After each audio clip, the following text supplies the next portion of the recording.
Assalamu alaikum wa rahmatullahi wa barakatuh. In the name of Allah, the Beneficent and the Merciful. Now with today's main headlines. Black banners of mourning and sorrow cover interior walls of Imam Hussein Holy Shrine. The United Nations Relief and Works Agency demands immediate opening of crossings to deliver food aid to Gazans.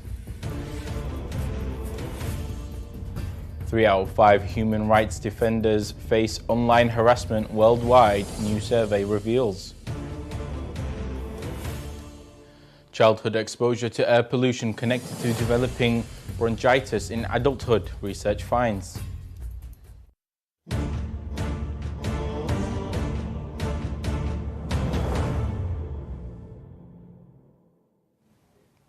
Assalamu alaikum dear viewers, this is Hussein Jawad, you're watching Shia Waves live from Imam Hussein TV 3 in London. Imam Hussein Holy Shrine has announced the start of its special preparations to receive the holy month of Muharram by hanging black banners on the interior walls of the Holy Shrine. Officials at the maintenance department said that the technical staff in the embroidery unit, with support from other units, began their preparations to receive the holy month of Muharram in an atmosphere of sadness and sorrow. They added that the unit began 2 months ago on finishing all preparations for receiving this sad month and to create the appropriate atmosphere for the honourable pilgrims coming to the holy city of Karbala to hold mourning ceremonies. The officials confirmed that all preparations for the ceremony of changing the flag of the honourable dome of Imam Hussein Holy Shrine from red to black have been arranged. The United Nations Relief and Works Agency for Palestine refugees in the Near East stated that the people of the Gaza Strip have lost all means of life, demanding the opening of crossings and the entry of sufficient food aid into the Strip. The UN agency added that the people in Gaza need everything and are living through extremely desperate times, and the only response to this is to provide more aid. The United Nations Relief also posted a tweet on X stating, "Garbage is piling up everywhere and people are living under plastic covers as temperatures soar.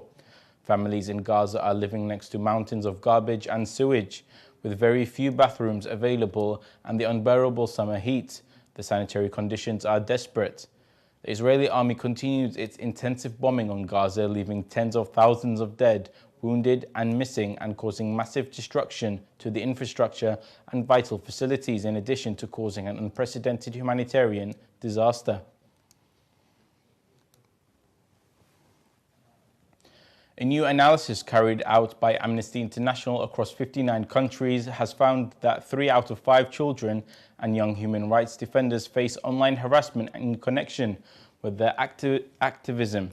More than 1,400 young activists participated in the survey conducted as part of Amnesty International's global campaign to protect the protest.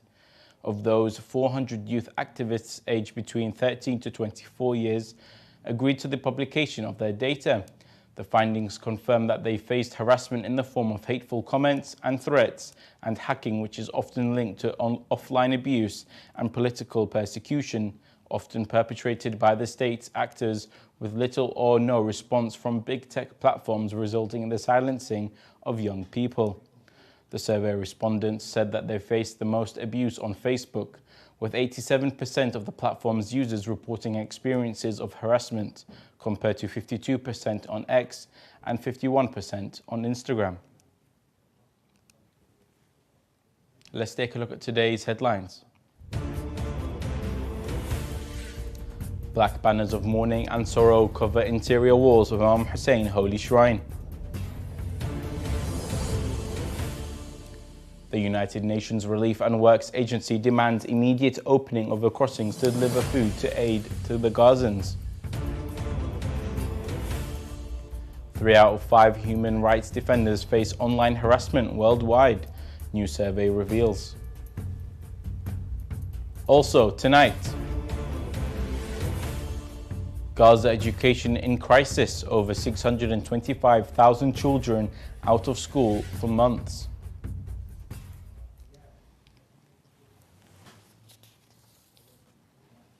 New research by a team from the University of Southern California's Keck School of Medicine has found evidence linking long-term childhood exposure to air pollution with the development of bronchitis symptoms in adulthood.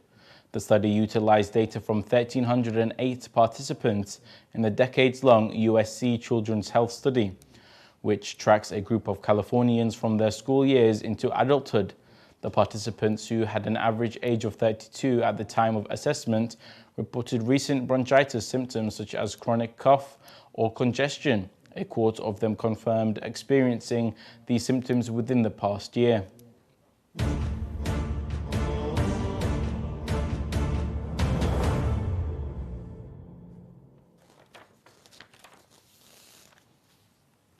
And now we continue with some short news.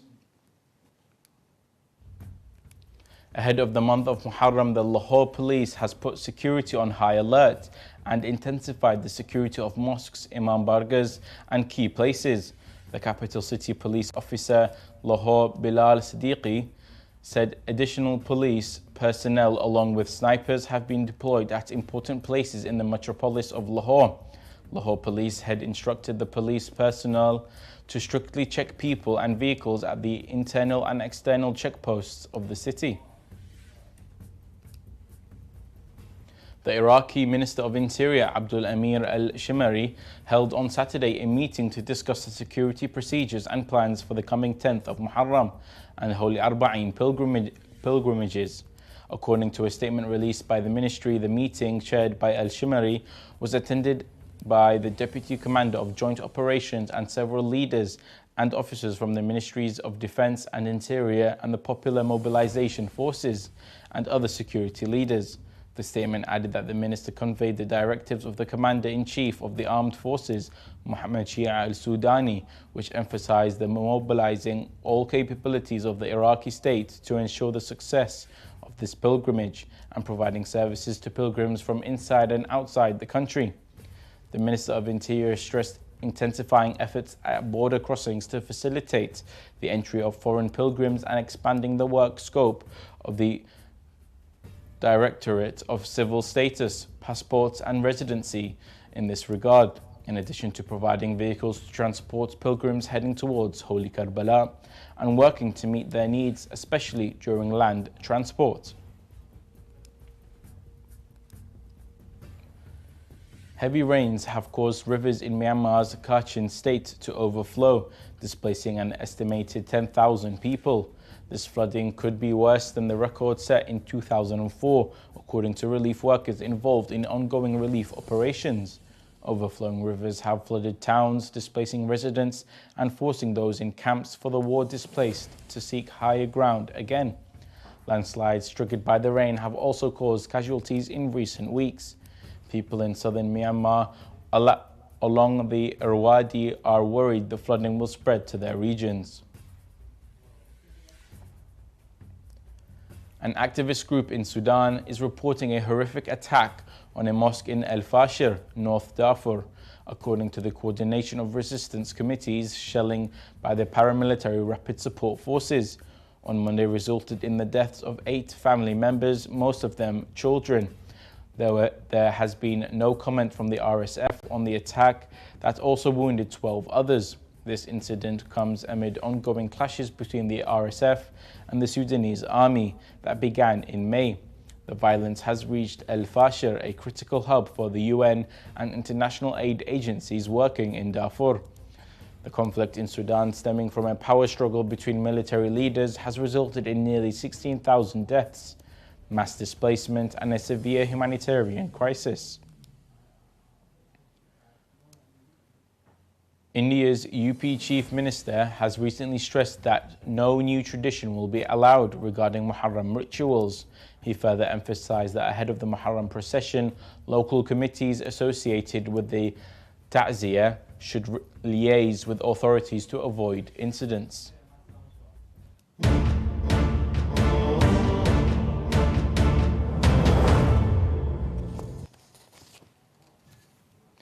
The UN Agencies for Palestinian Refugees reports a dire situation for education in Gaza Over 625,000 children, including 300,000 UN Relief and Works Agency students, have been unable to attend school for more than 8 months due to the ongoing conflict.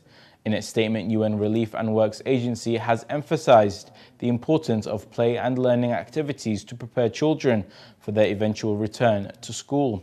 The Gaza Ministry of Education paints an even grimmer picture, estimating at least 800,000 students are missing out on education. This includes 40,000 high school seniors who will be unable to take their exams, jeopardizing their futures and university prospects. Last week, while 50,000 students in the West Bank and abroad took their final high school exams, their counterparts in Gaza remained shut out due to the conflict. The Gaza Media Office reports that 85% of educational facilities are damaged or destroyed, posing a major hurdle in resuming education after the fighting ends. We have reached the end of today's Shia Waves show. Let's remind our dear viewers of today's headlines. Black banners of mourning and sorrow cover interior walls of Imam Hussein Holy Shrine. The United Nations Relief and Works Agency demands immediate opening of crossings to deliver food aid to the Gazans. 3 out of 5 human rights defenders face online harassment worldwide, new survey reveals.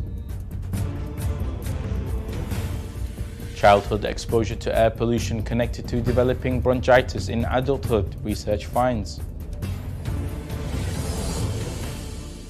Gaza education in crisis, over 625,000 children out of school for months. You can view the latest news on our Shia Waves website, and you can send news of your city or country to be published on our news agency. Contact the numbers at the bottom of the screen. Thank you very much for watching. We pray to Allah Almighty to hasten the reappearance of the Master of our time. Wassalamu alaikum wa rahmatullahi wa barakatuh.